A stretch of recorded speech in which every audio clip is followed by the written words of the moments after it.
At ayan, nandito na nga ako sa aking bilihan. Papakita ko sa inyo kung ano yung mga kagamitan dito magandang bilhin. Ito. Ayan. Ganito yung bibilhin ko. Kailangan ko bumili ng lagayan ng apa. Maganda sana ito kaso 2,000.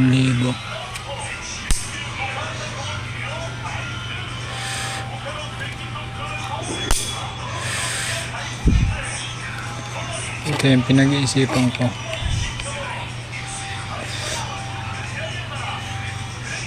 Yung walang lock. Pwede rin ito.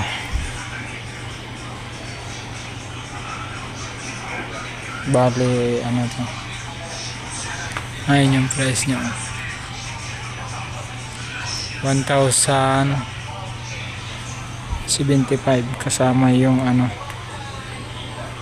Kasama yung tax kasi may tax dito sa Japan. Pwede rin sana ito kaso ano. Pag-isipan ko muna. Ito.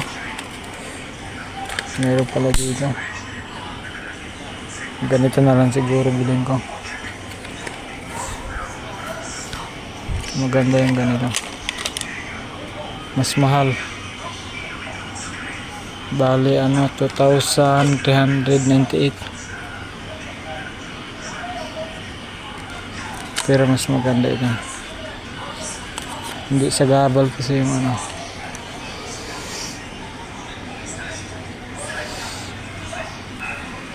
Ito meron din pala dito.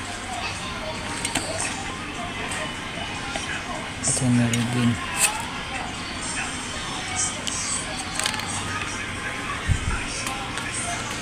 Ano, maganda yung mga gamit dito. Balikan ko na ito mamaya. Pwede rin sana ito. Ikat-ikat yung mga. Ito naman sa gamit. Yan. Talim ng mga barina.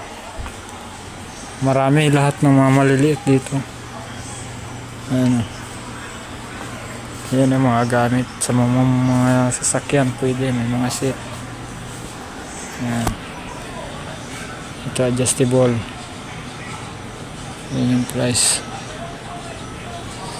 Bale ito yung price nito. Ito. Hindi, ito yung sa taas talaga. Pero pag may tax, ito na yan. Kaya ito ang tingnan ninyo pag bibili kayo yun sa baba.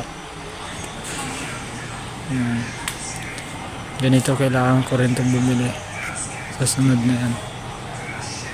Ayan. Ayan. May mga haka din pala dito. Ganito yung mga ginagamit sa Steelman. Yung ano ng mga bakal. Pag sa Pilipinas maganda rin sana to. Kaso matigas kasi yung timer dyan. Ba't ibang klase.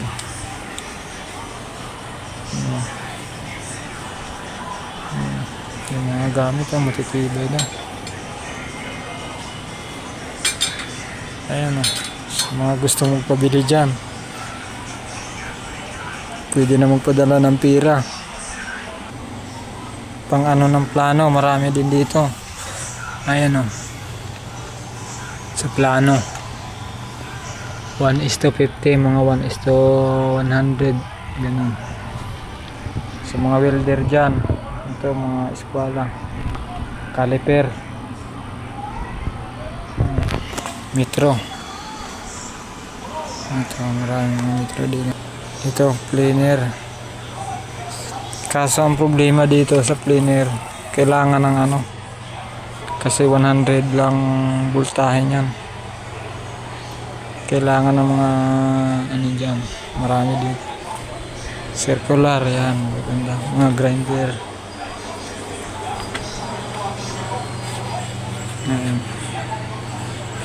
Impact wrench. Maganda yung impact wrench kasi di battery.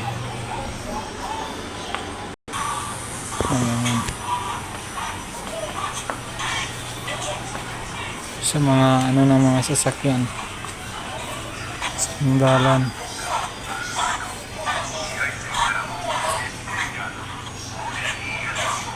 Solar.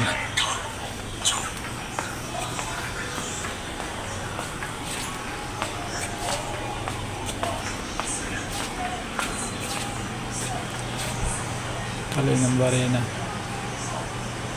Ayan, hanggang dito na lang muna yung video ko guys. Maraming salamat sa mga nanonood dyan. Paki-follow na lang at saka like and share na lang. Thank you for watching.